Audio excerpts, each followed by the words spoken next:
Olá, amigos e amigas, estamos aí de volta com o professor Vinícius da Rosa e falando sobre um assunto importantíssimo que é a contemplação. E nós estamos fazendo uma caminhada histórica, né, Vinícius? Qual é o nosso ponto de agora? Isso, então agora nós queremos entrar nessa realidade da contemplação dentro da tradição cristã, né? Nós vimos caminhando pela Grécia Antiga, pela origem do pensamento ocidental, né? Importantíssimo, para a história, né, da filosofia, para a história humana, né, como um todo. E agora nós queremos então ver como que isso adentrou, se relacionou com o cristianismo, né? O cristianismo nascente, né?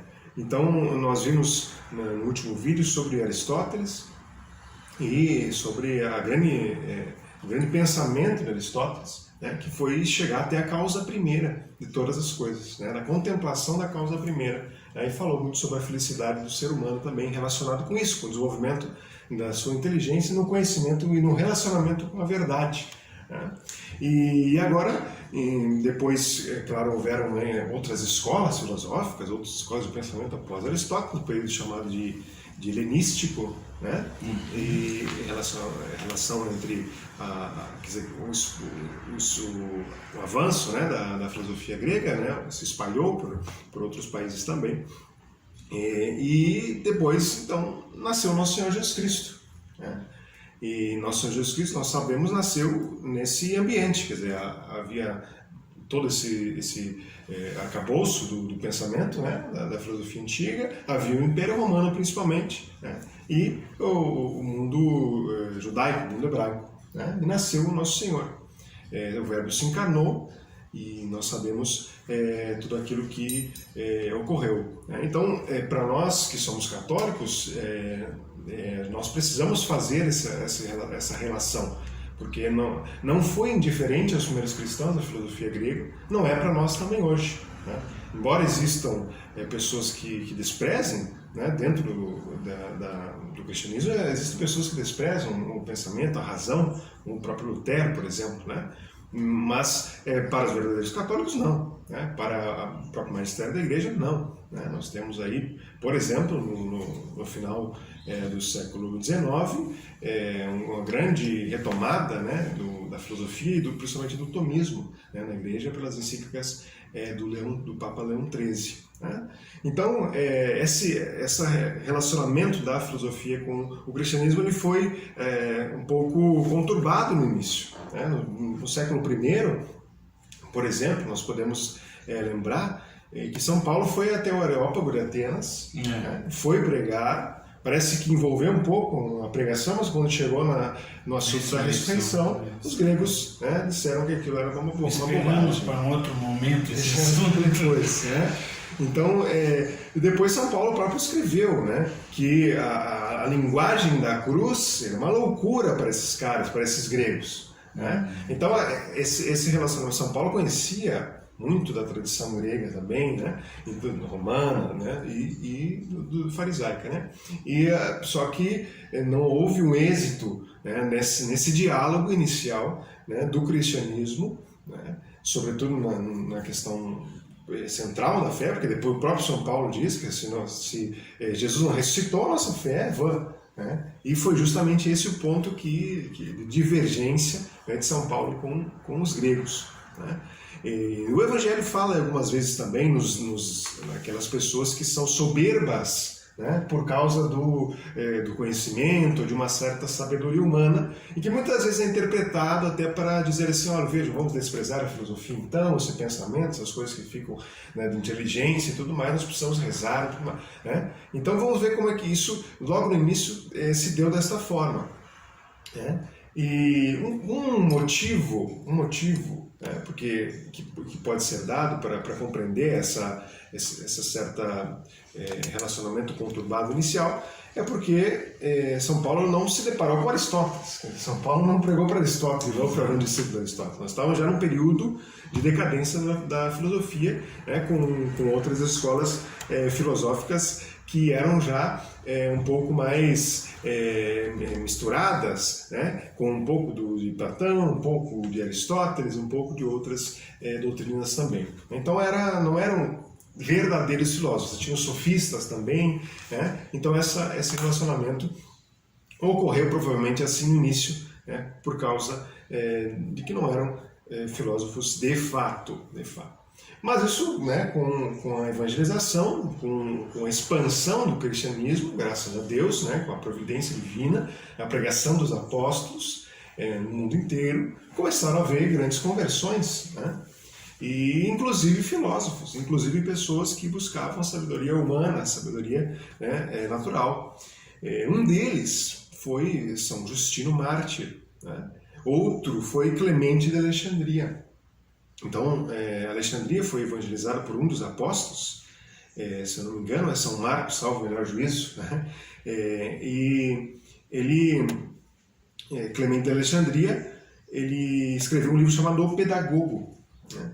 E nesse livro tem uma frase importantíssima para esse relacionamento entre a filosofia antiga, a filosofia da Grécia Antiga e o cristianismo e a vida cristã, né, ou a doutrina cristã.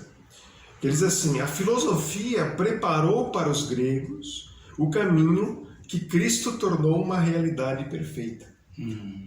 Então Clemente de Alexandria, que era filósofo, que conhecia toda aquela tradição, que converteu o seu cristianismo, percebeu que, na verdade, todo aquele desenvolvimento do pensamento, da filosofia, e que tinha como auge a contemplação, que é o que nós estamos tratando aqui, foi uma preparação para a vinda de Cristo. Né? Que São Paulo, depois São Paulo disse, né?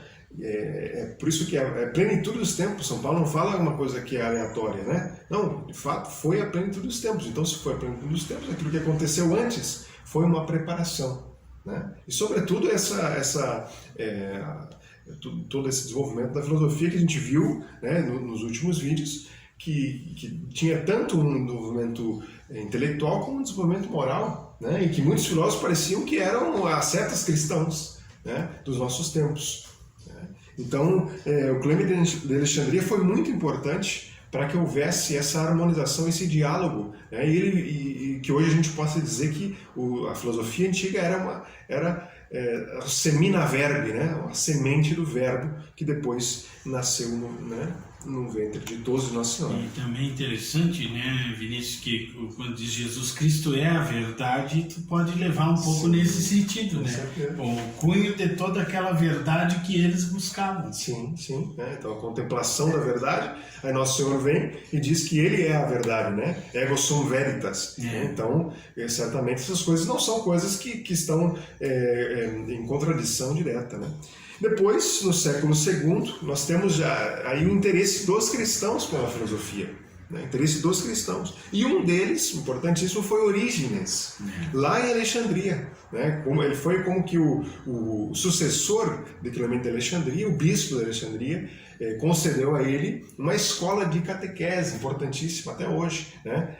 Não existe mais, claro, mas até hoje na história, quando a gente estuda a história do cristianismo, a escola de Alexandria, dirigida por Orígenes, foi extremamente importante, né? E Orígenes começou a usar termos herdados da filosofia grega para explicar as realidades cristãs, né? Então, o início da teologia, né? Aplicar a razão às realidades sagradas. E o Orígenes começou então a usar esses termos, e um desses termos justamente é contemplação, né? A contemplação, como a gente viu, ela é como que uma oposição, né? Uma oposição à ação, né? Uma oposição no termo para a compreensão, né? A contemplação tem a ver com a vida teórica, com a vida, né, da busca da verdade, justamente, enquanto a ação tem a ver com a vida prática, com a praxis, né? Mas é interessante que o termo teoria em grego, ele é ver, né? Ele vem de ver, de visão, teoria, contemplação, visão, né? Só que o termo usado para Deus, por eles também, tem o mesmo radical, theos, teoria, Deus, né? O Deus é aquele, tido como aquele que vê todas as coisas, né? Então a gente contempla, tenta ver as coisas, né? O universo, como ele foi criado por aquele que já vê todas as coisas, porque ele que criou, né? Ele que fez todas as coisas e dispôs assim. Então, a contemplação é um termo importante nos gregos que tem relação com Deus, só que isso não estava nas Sagradas Escrituras, né? E Orígenes começou a introduzir esses termos para explicar, mostrando aí, então, que existe de fato, né, uma congruência, né, entre a filosofia, né, e o Evangelho. Obviamente que o Evangelho é mais sublime do que a filosofia. Né? A doutrina de Cristo é a doutrina da perfeição, da fé, né? Da imitação de Cristo. A fé está numa realidade que é sobrenatural. E a filosofia, mesmo a de Aristóteles, da causa primeira, ela está nas realidades naturais, que foram criadas por Deus. Né? Então, por isso que as duas coisas não podem estar em contradição, em luta, né, entre elas. Então, dentro, principalmente das Sagradas Escrituras, principalmente do Novo Testamento, né, e no Evangelho, né, como que isso aparece? De fato, não, como eu disse, não existem esses termos, não existe o termo contemplação, não existe, né, escrito no Evangelho. Mas algumas passagens trazem essa realidade. Né? Uma coisa é não trazer o termo, né? Mas se a gente observar, a realidade está descrita. Então, isso aparece. Né? E uma passagem em que isso principalmente aparece, que gostaríamos aqui de trazer para elucidar a questão, é justamente o Evangelho de São Lucas, no capítulo 10, 38 e 42, a conhecida passagem de Jesus em Betânia, né, naquela casa dos seus irmãos, dos irmãos amigos dele, né, irmãos entre eles, né, eles chamavam também de irmãos, né, mas era de Lázaro, de Marta e Maria. Né. Então, Jesus estava em viagem, entrou em Betânia, na casa de Marta, que o recebeu. E nós tivemos duas realidades, duas atitudes, duas ações. A ação de Marta, que estava servindo, estava cuidando da casa, cuidando dos afazeres domésticos, né, enquanto Jesus ali estava, e também a atividade, a postura de Maria, né, que ficou aos pés de Jesus enquanto ele pregava, enquanto ele falava. Né?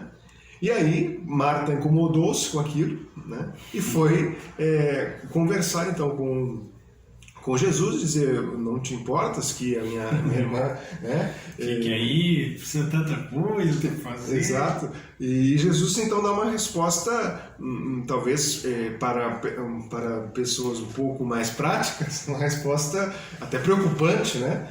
Jesus diz assim, aqui eu leio aqui as palavras do Evangelho: Marta, Marta, inquietas-te e te confundes com muitas coisas, mas uma só coisa é necessária.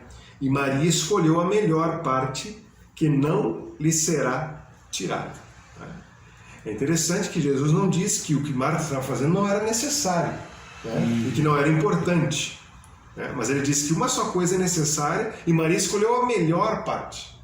Né? Depois eu vou falar de dois comentários aqui. O segundo comentário vai deixar bem claro isso. Né? O primeiro comentário é do próprio Orígenes, que alguns estudiosos, que é inclusive o primeiro comentário conhecido a essa passagem, escrito e conhecido a essa passagem, que depois foi São Jerônimo que recolheu, né, e que chegou até nós alguns fragmentos desse comentário em grego. Né? E Orígenes justamente faz essa relação. Ele diz, e não havia isso, né, e não está no Evangelho, mas Orígenes diz o seguinte: Marta significa praxis, né? E Maria significa teoria. Então Orígenes identificou aqueles termos, aquelas realidades que estavam descritas pelos filósofos antigos, né? da prática, da vida prática, né? E da vida contemplativa, com a postura de Marta, vida prática, e a postura de Maria, vida contemplativa. Né? E aí ele diz o seguinte, que o mistério da caridade será tirado à vida prática, né, se o ensinamento e a exortação moral não tiverem como finalidade a teoria, porque praxis e teoria estão intimamente ligadas. Né? E aí a gente lembra, por exemplo, padre, daquela vida admirável da Madre Teresa de Calcutá, né? Que era uma mulher que ninguém vai dizer que não ajudava os pobres, né? Que não fazia caridade. Muito ativa e contemplativa, passava horas em oração diante do Santíssimo. Né? E aí a gente entende aquela mesma palavra, escrito do Papa Francisco, que ele diz o seguinte, que a igreja não é uma ONG. Né? Então não pode haver essa confusão. Né? E nós estamos aqui no século III, no 200 e poucos. Orígenes está comentando essa passagem e está dizendo, né, que será tirada a caridade e a vida prática se não tiver o ensinamento moral e a doutrina juntas. Quer dizer, a doutrina que Maria estava usando, né, e a vida prática que Marta estava fazendo. Uma tem que alimentar a outra. Né? Uma tem que alimentar a outra. Isso a gente entende, por exemplo, por que uma contemplativa enclausurada, né, é a padroeira das missões dentro da igreja, que é Santa Teresinha. Né? Então ela não saiu de lá em nenhum momento, né? Deveria 13 ser anos dentro do Carmelo. Então, que sentido tem isso? Sim, porque a contemplação, a vida contemplativa, ela une a caridade e a vida prática, né? E as duas coisas estão intimamente relacionadas. Depois, São Tomás ele explica isso com maestria também, nós vamos tratar num momento posterior. Então, está aí um primeiro comentário, essa passagem de Marta e Maria identificando vida contemplativa e vida prática, a relação das duas, e claro também, porque aqui Jesus está dizendo, Maria escolheu a melhor parte, né? Então a vida contemplativa tem um papel importante aí. Depois um outro comentário, já avançando um pouco, do João Cassiano. São João Cassiano, século V, é um monge que viveu no Egito há algum tempo, né? Depois veio na região de Marsella, fundou um mosteiro, né? E foi muito importante para a regra de São Bento. São Bento se inspirou nele, né, para escrever a sua regra. E as conferências, chamadas Conferências dos Padres, 24 Conferências dos Padres, foram bem citadas, inclusive por Santo Tomás. Depois, São Domingos e outros importantes santos da Igreja. Né? Essas Conferências dos Padres são conversas, colóquios de João Cassiano com alguns monges do Egito, né? Monges do deserto do Egito. E ele conversou, por exemplo, com um chamado monge Moisés. A primeira conferência é justamente sobre o objetivo da vida monástica, o que é a vida contemplativa. Ele se pergunta nessa primeira conferência dos padres. Né? E ele, na conversa, então, chega à conclusão que o objetivo da vida monástica é o reino dos céus, é o reino de Deus. Né? Então, que Deus reine nos corações, né, e na vida deles, para que alcancem a perfeição cristã. Perfeição. Né? E só que aí fica a pergunta, então, como atingir esta perfeição cristã? E eles então vão chegar no diálogo, né? Praticamente parece um diálogo socrático, né? Eles dizem assim, que a mente esteja sempre em Deus. A mente tem que estar ocupada com as coisas de Deus todo o tempo para que atinja então a perfeição, né? E aí utilizam como exemplo justamente a passagem de Marta e Maria, né? Para exemplificar esse caminho para atingir o reino dos céus, eles usam a passagem de Marta e Maria. Ele diz, Marta estava servindo a Jesus, porque as coisas da casa que ela estava fazendo, elas eram do serviço do Senhor. Né? Porque ali tinha uma visita, quando você tem uma visita, né? Às vezes a visita chega um pouco de surpresa, né? E você tem que dar conta de colocar as coisas no lugar. Né? Então, mas em vista daquela visita. É por causa daquela visita. Esta visita é uma visita sublime, a visita de Jesus na casa de Marta. Então Marta estava ocupada com o serviço do Senhor. Não era uma coisa que era desnecessária. Não era uma coisa vil, né, vã. Não, era o serviço de Jesus que estava ali. E Maria estava aos pés do Senhor, ouvindo a sua doutrina espiritual. Né? Então ele diz, o principal bem, né, é a teoria. O principal bem é a contemplação divina. É o que Jesus disse. Ele diz, o que Jesus está falando é que o principal bem é a contemplação. Existem virtudes do serviço do Senhor. Existem virtudes práticas, né? E elas não são desprezíveis, mas todas essas virtudes são preparação para a contemplação. Né? Inclusive, a nós que temos vida prática, né? Esta vida prática, cumprir essa vida prática, né? Ajuda, auxilia na vida de oração, na vida contemplativa. Né? E não cumprir, pelo contrário, atrapalha. Né? Por isso que São Paulo diz, aproveitai ciosamente o tempo. Né? Não com coisas vãs. E Marta não estava fazendo coisas vãs, estava servindo o Senhor. A vida, né, a nossa vida ativa, nossa vida prática, ela é serviço do Senhor. E quanto mais ela for, né, em tudo que a gente fizer, quando nós nos ajoelhamos para rezar, né, a contemplação ela vai vir com um acréscimo. Né? Então, o maior de todos os bens, diz São João Cassiano, né, é contemplar a Cristo. Veja, isso não existia, isso é importante a gente frisar aqui, não existia, não havia esse comentário. Hoje talvez a gente olha e vê, olha, Marta, a gente pensa nos carmelitas e nas irmãs, Marta estava aos pés de Jesus, ouvindo, contemplando e adorando. Né? Mas aqui nós estamos falando dessa doutrina se desenvolvendo no século V, e aí João Cassiano está, o maior de todos os bens, o único necessário, é contemplar a Deus, é contemplar a Cristo, e nesta contemplação nós nos alimentamos, diz ele, somente da beleza e da ciência de Deus. Interessantíssimo, né? É um alimento espiritual a contemplação na vida do ser humano. Né? Então, vejam que aqueles termos, aquelas realidades, agora estão aqui sendo elevadas, né? Elevadas pela doutrina de nosso Senhor Jesus Cristo, pela santa doutrina, né, da salvação, né, e da perfeição. Né. E aqui colocando algumas só para citar, porque nesse colóquio de São João Cassiano com o Abade Moisés, né, ele tem alguns modos de contemplação. Como que ocorre essa contemplação? Ele diz vários. Né.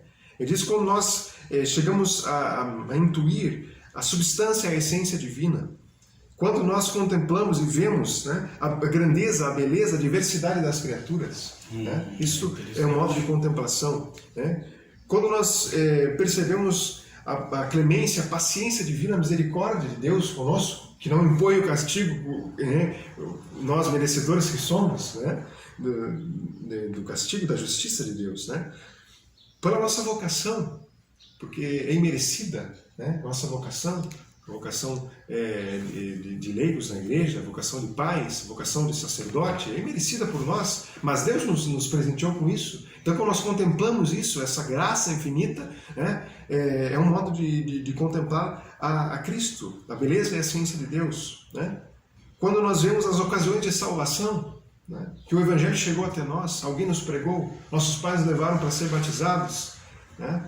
Os padres, bons padres nos exortaram à virtude, né? Pessoas nos deram testemunho e nós buscamos os sacramentos, né? Buscamos a reconciliação e, sobretudo, diz ele, pela encarnação do Verbo, pela meditação do mistério da encarnação, né? Do Verbo, que agora nós estamos aproximando do Natal, não deve ser mais um Natal, não deve ser, né? Vamos comer no Natal, se deixarem, né? Porque infelizmente nós estamos com um problema social grande, né? De intervenção, né? Para que não celebremos o Natal em família e na igreja, né? Mas meditar esse mistério da encarnação de Jesus Cristo, né? E que se manifesta de São João Cassiano nos sacramentos dele, a encarnação diretamente ligada com os sacramentos. Né? Então, vejam que isso é importante, porque nós estamos falando de contemplação, não estamos falando de uma coisa fora da realidade, não estamos falando de uma coisa de viver como anjos que não somos, né? Como anjos que não somos. Então, a encarnação, ela traz de fato, né? Como diz se não me engano, Tertuliano, ou São Justino, diz a carne é o eixo da salvação. Então o sacramento, ele é palpável, ele é visível. Você batiza, você joga água sobre si, você toma um alimento espiritual da Eucaristia, é um alimento ali, né? Você é ordenado, né? Com imposição das mãos, etc. Então é palpável essa realidade, né? Então meditar sobre essas realidades, sobre os sacramentos da encarnação, é um modo de contemplação, né? Então, para encerrar, justamente aquilo que o padre já colocava, Jesus Cristo é a verdade. Né? E quem permanece nas palavras de Cristo, diz ele no Evangelho, e permanece nas minhas palavras, né? Esse ouve a minha voz, né? E encontra a verdade, né? E a verdade o liberta. Então, aquele que é verdadeiramente livre, quer dizer, e feliz, né? É aquele que contempla o Verbo, né? Como diz aí o prólogo do Evangelho, né, de São João, aquele homem que é iluminado pela verdade, né? Essa luz que ilumina todo o homem. Né? Então, que nós sejamos aqueles que desprezaram a luz, né? Veio para a luz, para aqueles que eram seus, mas os seus não receberam. Né? Nós sejamos aqueles que são os filhos de Deus, que recebem a luz, quer dizer, a luz da visão, a luz da contemplação, né? Do encontro verdadeiro com Cristo, né? Pela oração, e assim podemos ser chamados, né? Como diz São João, filhos de Deus, verdadeiramente filhos de Deus. É importantíssimo, né, queridos irmãos e irmãs, essa visão cada vez mais profunda da realidade, porque hoje, Vinícius, nós estamos assim dentro de um ambiente pedernido na mentira, né? Tudo é mentira, mentira e mentira. É difícil de tu dizer isso aqui é a verdade. E Jesus Cristo é essa verdade. Então nós estamos fazendo uma justificativa histórica e também espiritual, porque agora estamos vendo esses mestres todos aí, e vamos depois aprofundando mais esse tema. Então, faça a divulgação desse vídeo, marque o seu like, se você não se inscreveu, se inscreva ainda, e até a próxima colocação nossa. Um grande abraço a todos.